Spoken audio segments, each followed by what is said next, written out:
Assalamualaikum warahmatullahi wabarakatuh. Perkenalkan, saya Anggrek Permata Samaradiva dengan NIM 23 11051 selaku Ketua Kelompok 3 dan anggota saya Ica Yulia Anggraini dengan NIM 23 11073 dan Sophia Rosita dengan NIM 23 11090.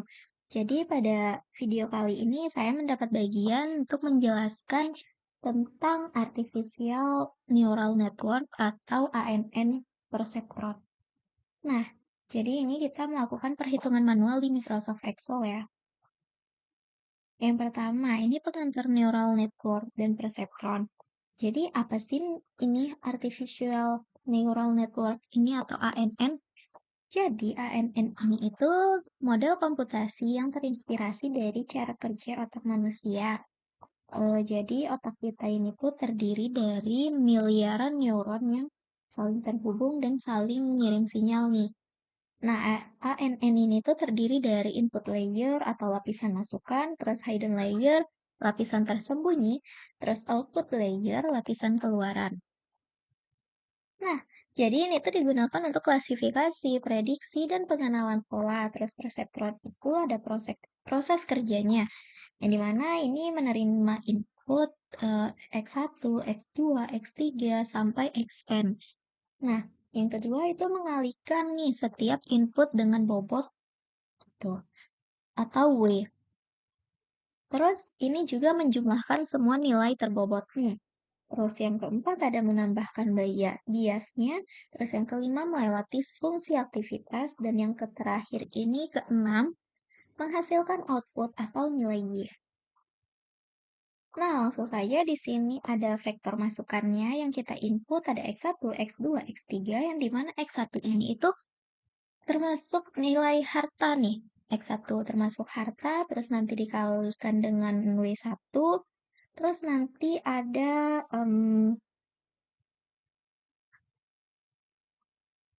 X2-nya sebagai utangnya nih. Terus dikali dengan W2. Berarti terus X3 juga begitu. Jadi X1 ini itu rasio harta. Jadi semakin besar X1-nya, maka perusahaan ini tuh baik, sehat gitu. Jadi bisa dibilang tidak bangkrut. Terus kalau misalnya X2-nya rasio utang ini besar, berarti beban utang ini berat. Jadi ini bakalan memungkinkan bangkrut, kemungkinan bangkrut ya. Jadi ini widgetnya ini interaktif. Jadi ya, tuh. Terus nanti ini ada kita kan tadi X1 dikali W1, X2 dikali W2, terus nanti ini neuron pemrosesannya nih. Jadi karena nilai input yang kita masukkan ke perseptron ini yaitu X1 nilai harta, X2-nya ini tuh utang. Jadi ini tuh merupakan nanti bisa kita masukin ke dalam Excel-nya. Sebentar. Nah, bisa dilihat di sini nilai X1-nya harta utangnya. Nanti ini tuh nilainya hartanya 1,2, terus utangnya 0,3. Nah, selanjutnya ada W-nya, W1, W2 ini. Itu angka yang nentuin nih seberapa penting sih setiap input. Jadi bobotnya ini dimulai secara acak nih, belum apa ya?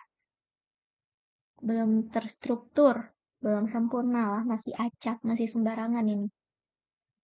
Terus nanti bakalan diperbaiki saat di training.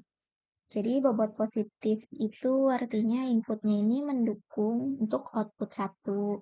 Terus kalau bobot negatif itu berarti mendukung input 0. Kayak W1 sama dengan 1,8 misalnya. Terus W2 nanti nilainya positif 2,9, berarti ini masih dipilih secara acak, masih diacak-acak ya, masih sembarangan. Terus nanti Ini setelah pemrosesan tadi, nanti bakalan keluar outputnya. Nih, si ini output ya, untuk hasil keluarannya. Selanjutnya di sini ada rumus-rumusnya nih. Yang pertama ada net input, yang dimana net ini itu apa ya? Semua inputnya ini dikalikan dengan bobotnya. Jadi ini nilai yang belum diolah, belum diproses, masih apa ya? Masih mentah lah. Terus ada fungsi aktivasi yang dimana ini tuh mengubah nilai V-nya menjadi keputusan binar. Terus ini kalau misalnya nih, jadi di fungsi aktivasi ini kita pakai fungsi step. Terus kalau misalnya nih, kalau V-nya lebih besar dari 0, terus Y lapisannya ini, Y luaran yang ini, Y luaran ini, nilainya 1, berarti itu tidak bangkrut. Tapi kalau nilai V-nya 0, lebih kecil dari 0, terus Y luarannya tadi itu juga 0, maka itu berkemungkinan bangkrut. Karena threshold-nya 0, berarti 0,0. Berarti ini tuh keputusannya di angka 0. Terus untuk ini ada step function, terus ada update bobot, yang dimana WI baru, 9 WI lama, terus pokoknya gini, bias update-update-nya, update bobot, update biasnya. Terus kalau kita nentuin errornya nih, selisih antara jawaban yang benarnya, antara Y atau targetnya itu dengan outputnya nih. Jadi, eh, ini kita gunakan untuk nilai seberapa salah sih yang kita prediksi ini. Jadi rumusnya E sama dengan T kurang Y. Target dikurang outputnya nih. Nah, jika errornya sama dengan 0, berarti prediksinya benar. Berarti prediksinya benar. Karena tidak ada nih update-updateannya. Tapi kalau misalnya errornya bernilai 1, positif 1 ini, seharusnya ini diprediksinya 0. Karena bobotnya itu harus naik. Terus kalau misalnya errornya hasilnya minus 1, maka eh, harusnya sih 0. Karena prediksi 1 kan. Jadi bobotnya itu harus turun. Nah, untuk yang learning rate-nya, ini langsung saja kita masuk ke Excel-nya ya. Ini dulu deh. Ini ada alur kerjanya nih. Yang pertama ada inisialisasi bobot dan biasnya, inisialisasi bobot awal atau W0, terus learning rate, nilai M, dan nanti terakhir kita nentukan threshold-nya nih. Terus yang kedua ada hitung net input-nya, menghitung V yang merupakan hasil kali data dengan bobot masing-masingnya. Jadi nanti yang ketiga itu ada fungsi aktivasi, menghitung Y aksennya dengan fungsi aktivasi Y outputnya lah. Terus hitung errornya kita ini tuh sebagai selisih antara target nilai Y dan Y output tadi ya. Terus ada update bobot dan bias jika masih ada errornya maka kita harus perbarui nih bobot yang kita menggunakan formula W baru sama dengan W lama ditambah N dikali error kali X. Terus nanti kita ulangi sampai 2 sampai 5 lah langkah. Ulangi langkah 2 sampai 5 hingga kita temukan tidak ada error nih, hasilnya benar, tidak ada errornya. Terus ini ada data training contohnya. Ini ada harta tadi X1-nya 1,2, utangnya X2 berarti utang atau X2 ini tuh nilainya 0,3 berarti statusnya tidak bangkrut. Terus 0,8 untuk X1-nya, terus X2-nya 0,6, tidak bangkrut juga. Terus yang 0,4 hartanya, utangnya 1, berarti dia bangkrut. Untuk setup di kolom Excel-nya ini ada input X dikal X X1, X2. Terus C-nya ada target, terus ada bobot W1, W2, terus ada biasnya, terus ada, ya, seperti ini bisa dilihat ya. Terus ini ada formula-formula yang kita pakai. Untuk input ini ada D2 dikali A2 tambah E ditambah E2 dikali B2 ditambah F2. Terus ini tuh untuk hitung sigma XI dikali WI ditambah B biasnya. Terus ada output Y. Y luaran ini tuh outputnya A2. Berarti if G2 lebih besar sama dengan 0,1 0, 1, 0. Berarti ini fungsi step nih. Fungsi netnya ini lebih besar, tidak sama, lebih besar sama dengan 0. Berarti selain 0. Ini 0 nih. Mungkin selanjutnya kita langsung saja ya. Ini screenshot dari yang Excel yang tadi. Ini bisa dilihat. Langsung saja kita jelasin di Excel-nya. Nah, di sini itu ada learning rate-nya. Jadi learning rate ini tuh mengontrol seberapa besar sih langkah perubahan bobot setiap kali ada errornya. Jadi nilai N ini itu hasilnya 0,9 ya. Jadi ini 0,9 berarti dia belajarnya cepat nih. Tapi bisa acak-acak atau kayak apa ya, lompat-lompat nggak stabil gitu dia. Terus kalau N yang kecil misalnya 0,01 berarti itu lambat, tapi lebih akurat dan stabil. Terus nanti ini ada ini ya, nilai V ini, V-nya ini kan W1 dikali X1. Terus nanti ditambah dengan W2 dikali X2 juga. Ini tuh kayak misalnya nih, W1-nya, W1-nya, W1 awal ini tuh minus 1,8. Terus W2-nya 2,9. Terus X1-nya ini tuh 1,2. X2-nya 0,3. Terus berarti nanti P-nya ini um, minus 1,8 dikali 1,2 terus ditambah dengan 2,9 dikali 0,3. Terus nanti hasil dari W1 dengan X1 itu hasilnya minus 2,16 ditambah dengan hasil W2 dan X2-nya. Yang dimana W2-nya dan X2-nya ini tuh 0,3 ditambah 2,9. Berarti hasilnya 0,87. Berarti hasil akhir untuk V-nya ini tuh nanti minus 1,29. Karena ini tuh nilainya negatif, berarti akan diprediksi sebagai 0 atau bangkrut. Karena kan targetnya harusnya 1 ya, tidak bangkrut. Jadi ini masih error, karena masih acak juga sih, masih sembarang juga.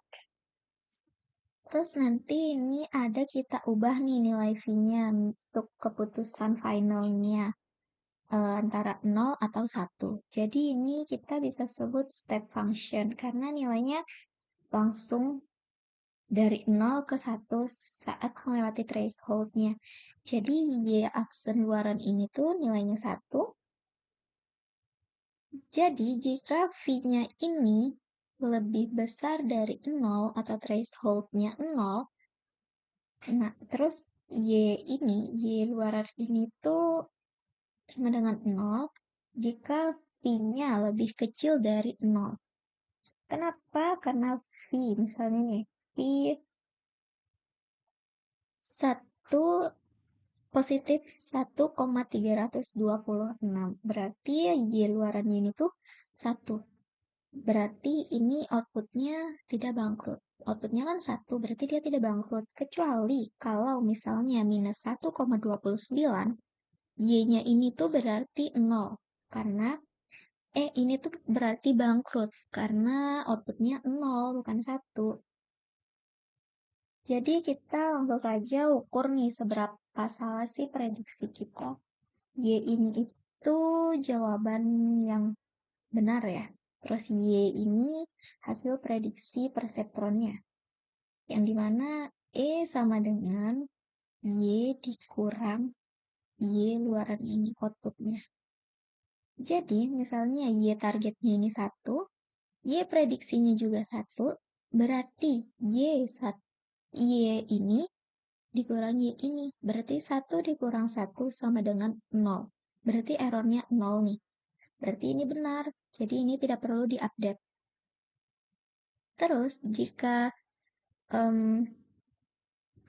Y-nya ini sama-sama 0 nih. Contohnya seperti ini. Y targetnya 0, Y outputnya 0 juga. Berarti 0 kurang 0 sama dengan 0. Berarti ini juga tidak perlu diupdate. Terus jika 1, Y luarannya 1, terus Y targetnya 0, maka hasilnya bakalan positif 1. Ini harusnya 1, karena diprediksi 0 berarti bobotnya naik. Begitu juga yang seterusnya. Untuk Y targetnya 0 nih. Mana ya? Y targetnya 0, terus nanti misalnya Y prediksinya 1, berarti 0 kurang 1 harusnya 0, karena diprediksinya 1, berarti bobotnya turun. Terus ada W baru, W1 baru, W lama. W lamanya. W1 baru, W2 baru, berarti sama dengan W1 lama ditambah N dikali error dikali X1. Berarti W1 lamanya itu, W1 yang awal itu dikali, ini kan W1 awal nih, dikali dengan, ditambah dengan nilai N-nya yaitu 0,9, terus nanti dikalikan dengan nilai error, dan dikali juga dengan nilai X1-nya. Contohnya nih, N sama dengan 0,9 kan. Terus errornya plus 1. Terus nanti errornya ini memang harus 1, tapi diprediksi 0. Berarti X1 kan 1,2 nih. Terus X2-nya 0,3. Berarti W1 awal itu minus 1,8, terus W2 awalnya itu 2,9. Berarti untuk W barunya minus 1,8 ditambah 0,9 dikali 1 dikali 1,2. Berarti nanti hasilnya minus 1,8 ditambah positif 1,08, hasilnya minus 0,72. Ini untuk hasilnya 0,72. Terus W2 barunya 2,9 ditambah 0,9. 2,9 ditambah 0,9 dikali 1 ditambah 0,3. Nah, berarti nanti 2,9 ditambah 0,27 hasilnya 3,17. Jadi ini tuh errornya plus positif 1, berarti outputnya harusnya lebih besar 1, bukan 0. Maka bobotnya dinaikkan supaya V-nya ini jadi lebih besar. Terus kemungkinan melewati threshold dan menghasilkan di prediksi ini itu 1 menjadi lebih tinggi karena learning rate-nya 0,9 dan errornya plus 1. Nah, jadi X1 1,2, terus W1-nya 0,9, terus ya hasilnya positif 1,08 untuk W1-nya nih. Terus ini delta W. Ini adalah selisih antara bobot baru dan bobot lama. Ini tuh nampilin apa ya? Ini berarti nanti kalau misalnya errornya 0, berarti delta W-nya ini juga 0, jadi tidak ada perubahan bobot sama sekali. Nah, mungkin Ini bakalan dilanjutkan sampai seterusnya ya, sampai bawah sini perhitungannya seperti itu juga langkah-langkahnya. Terus di sini ada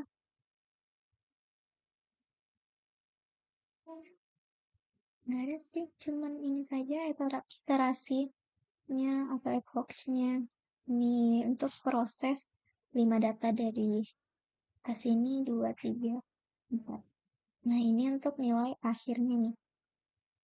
Prediksinya untuk X1-nya 0,7, X2-nya 0,6, dan V-nya ini 0,228. Terus untuk luaran Y-nya, Y prediksinya itu 1. Berarti mungkin itu saja penjelasan dari saya. Lebih kurangnya saya mohon maaf. Wabillahi taufiq wal hidayah. Wassalamualaikum warahmatullahi wabarakatuh. Terima kasih.